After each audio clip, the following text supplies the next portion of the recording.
Bonjour à tous et bienvenue dans ce journal. Voici tout de suite les titres que nous allons développer dans cette édition. 1200 migrants accueillis dans le Val d'Oise ce vendredi après le démantèlement des campements parisiens ce matin. Nous ferons le point sur les 3 sites d'accueil du département, Cergy, Vauréal et Sarcelles. 150 représentations dans tout le département, c'est le festival théâtral du Val d'Oise qui revient pour la 34e édition. Nous vous donnerons un avant-goût des spectacles que vous pourrez voir en fin de journal. À Paris, 3800 migrants ont été évacués ce vendredi matin à destination de 78 centres d'hébergement franciliens. Au final, un tiers des migrants se retrouvent dans le Val d'Oise qui accueille 1200 personnes réparties sur 3 sites, Cergy, Vauréal et Sarcelles. Ces migrants en transit resteront pour une durée limitée sur ces sites, d'1 à plusieurs semaines. Les explications d'Angélique Boilet. Un premier bus est arrivé aux alentours de 11 h ce vendredi matin. À bord, une cinquantaine de migrants, des hommes, des femmes et des enfants évacués de leur campement au nord-est de Paris. Près de 150 migrants au total sont attendus ici, dans le centre d'hébergement Hubert Renaud de l'île de loisirs de Cergy-Pontoise.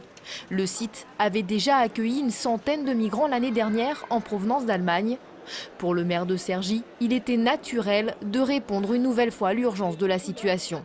La ville de Cergy, habituellement, est une ville solidaire, une ville humaniste, et nous le prouvons encore aujourd'hui.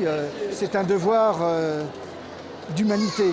Et comme je l'ai dit, j'appelle tous les maires à accueillir ces réfugiés. Ils n'ont qu'à voir le temps qu'il y a aujourd'hui dehors.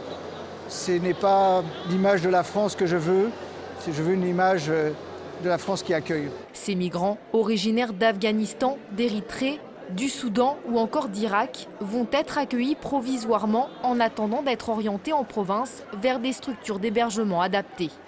La préfecture annonce vouloir réquisitionner le site jusqu'à fin mars. Une mise à disposition que le président de l'île de loisirs souhaiterait plus courte. On peut comprendre que la détresse de ces personnes doit trouver une réponse.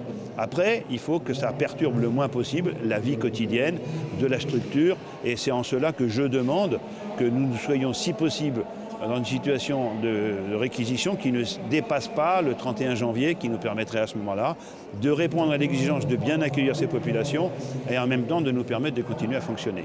Le Val d'Oise accueille environ un tiers des 3800 migrants évacués ce vendredi matin de la capitale. 2 autres sites ont été mobilisés dans le cadre de cette opération de mise à l'abri d'urgence. À Vauréal, le complexe Marcel Paul, dont la fermeture est prévue fin novembre, accueille temporairement 200 hommes originaires pour l'essentiel d'Afghanistan. 3e site réquisitionné, l'ancienne maison de retraite des Cèdres Bleus à Sarcelles, fermée l'année dernière. 850 hommes originaires de la Corne de l'Afrique vont être hébergés moins d'1 semaine, affirme la préfecture. Le festival théâtral du Val d'Oise est de retour avec 150 représentations programmées jusqu'au 14 décembre dans tout le département. Ce festival est une bonne occasion de découvrir des spectacles de qualité à petit prix pour tous les goûts et tous les âges. Et il y a forcément une représentation près de chez vous. Je vous propose un rapide tour d'horizon de cette 34e édition avec Philippe Pémal.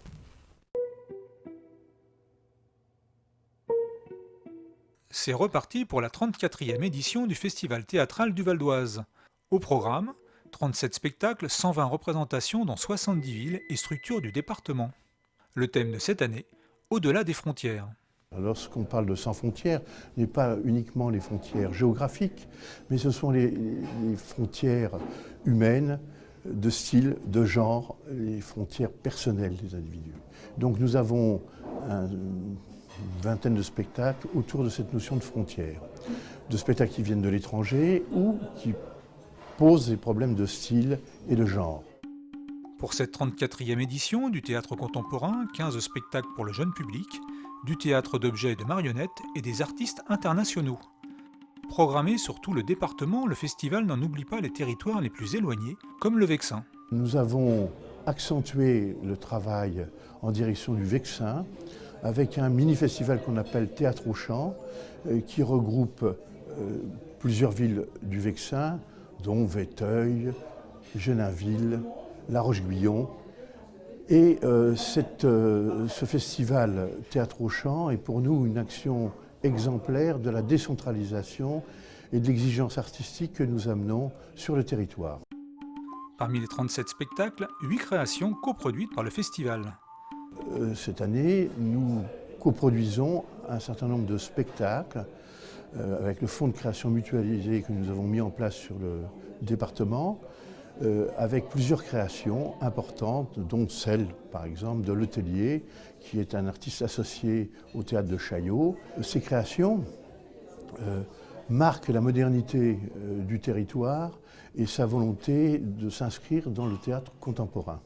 Le festival démarre ce vendredi avec les Optimistes à Aubonne et se clôturera le 14 décembre à Taverny avec Bovary, une plongée au cœur de l'œuvre de Gustave Flaubert.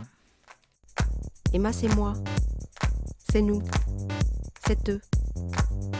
Elle est en chacun de nous. Son aspiration au bonheur absolu. L'enfer, quoi. C'est nous tout cracher. Et puis n'oubliez pas ce samedi également l'ouverture au public pour la première fois de l'Arena Ice.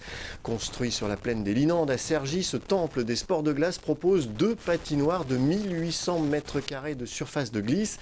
L'Arena Ice pourra également se transformer en salle de spectacle et accueillir des galas de boxe, des grandes rencontres de basket et même des concerts. La salle dispose d'une capacité de 3000 places pour les matchs de hockey portés à 4500 en configuration de concert. Voilà, ce journal est terminé. Je vous en rappelle le principal titre. 1200 migrants accueillis dans le Val d'Oise ce vendredi après le démantèlement des camps parisiens ce matin. Ces migrants sont répartis sur 3 sites à Cergy, Vauréal et Sarcelles. Ces 1200 personnes en transit resteront pour une durée limitée sur ces sites d'1 à plusieurs semaines. Merci d'avoir suivi ce journal. N'oubliez pas que l'info continue sur notre site vonews.fr. À très bientôt.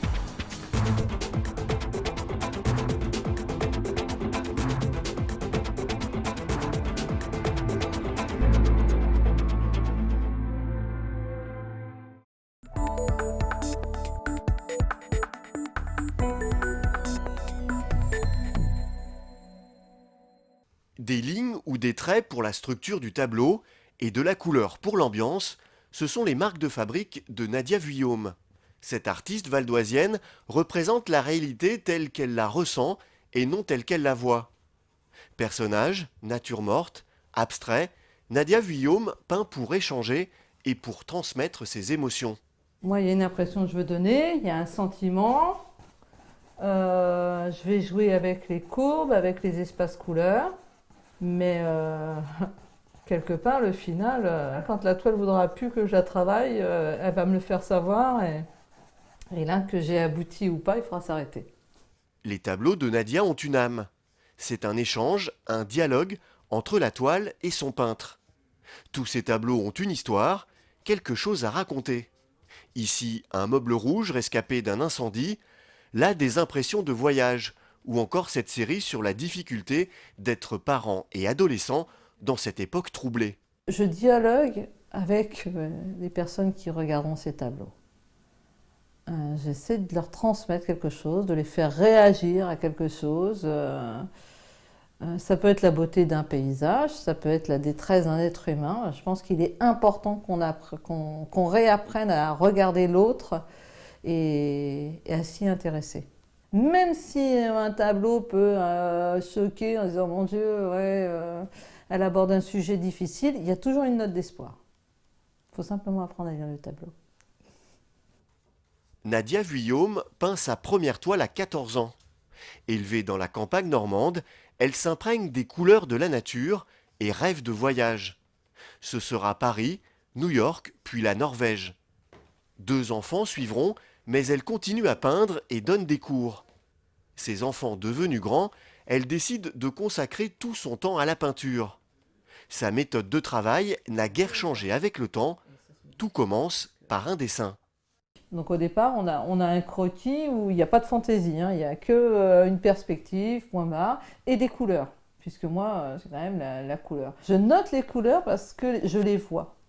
Quand je pense à un sujet que je vais faire, quelque part, je sais quelle couleur je vais attaquer. Je les ai tellement en tête que je n'ai pas besoin d'utiliser un crayon de couleur ou une aquarelle, ou voilà. En 2014, c'est la consécration pour Nadia. Ce tableau va lui ouvrir les portes d'un concours international d'art organisé en Italie.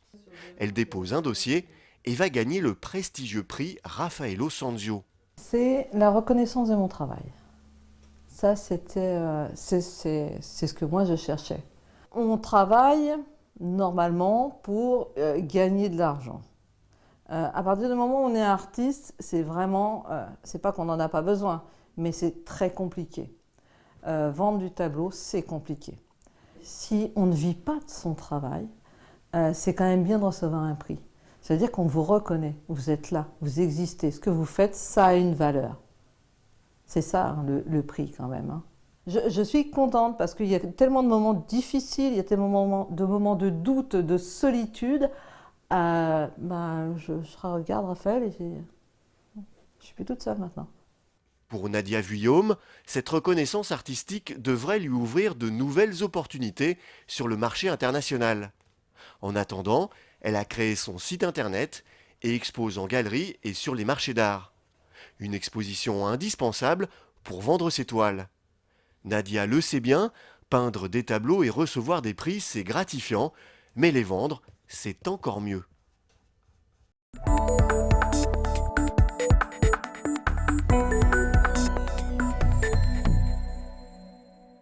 C'est la première fois que je me retrouve avec un trou de trésorerie assez important. Manuel Rodriguez dirige une petite entreprise de 7 salariés à Goussainville. Confronté à une chute de son activité, il se pose des questions sur l'avenir de sa société. Pour trouver des réponses, il a pris rendez-vous avec la cellule SOS Entreprises de la Chambre des métiers et de l'artisanat de Cergy. J'ai vérifié mes comptes, j'ai vérifié un peu mon activité et j'ai constaté que le chiffre d'affaires est en chute, doucement, très très douce mais en chute, et que les nouveaux marchés ne correspondent, en tout cas ne couvrent plus les frais de la société. Donc j'ai un grand doute soit à investir, soit à réduire donc, le personnel, la cadence, le chiffre d'affaires. Et donc je suis dans cette phase de doute puisque je vois que les dettes augmentent et je ne sais pas quelle est la meilleure décision. Pour aider Manuel Rodriguez à prendre la meilleure décision, ils sont 4. Un expert comptable, une avocate, un juge du tribunal de commerce et une conseillère de la Chambre des métiers. Tous réunis au sein de SOS Entreprises. Créée en 2010, cette cellule accompagne les artisans et les dirigeants de petites entreprises en difficulté. 2 fois par mois et gratuitement, ces 4 experts sont là pour analyser et trouver des solutions aux problèmes rencontrés. Litiges commerciaux, découvertes bancaires ou dettes. Dans des réunions comme ça où les entreprises sont en difficulté, il est important qu'ils aient affaire à tous les experts qui tournent autour de l'entreprise, et notamment nous, les experts comptables, qui sommes le premier conseil auprès de nos dirigeants. Et on est les premiers à pouvoir les aider à prendre une décision. Souvent, ils ne sont pas accompagnés de leur propre expert comptable. Donc il est important que dans cette réunion, ils rencontrent un autre expert comptable qui puisse leur donner un avis un petit peu de la situation de leur boîte à l'heure actuelle. Trouver des solutions pour continuer leur activité ou les accompagner dans leur dépôt de bilan, les experts de SOS Entreprises permettent aux dirigeants en difficulté de trouver des réponses à leurs questions. L'ambition de cette cellule d'accompagnement étant en premier lieu d'éviter la cessation d'activité. Cette année, en 2015, on a reçu à peu près une 50aine d'entreprises lors de tous les rendez-vous qui ont été organisés. On a accompagné plus de la moitié quand même sur des solutions qui ont permis à ces entreprises de continuer. Et il y a eu à peu près quand même un tiers de ces entreprises pour lesquelles on a dû procéder à une déclaration en cessation de paiement et donc malheureusement aller en liquidation. Mais parfois, c'est bien aussi d'accompagner les gens et de leur faire prendre la décision qu'à un moment, il faut arrêter. SOS Entreprises reçoit les jeudis après-midi 2 fois par mois à la Chambre des métiers et de l'artisanat de Cergy et uniquement sur rendez-vous.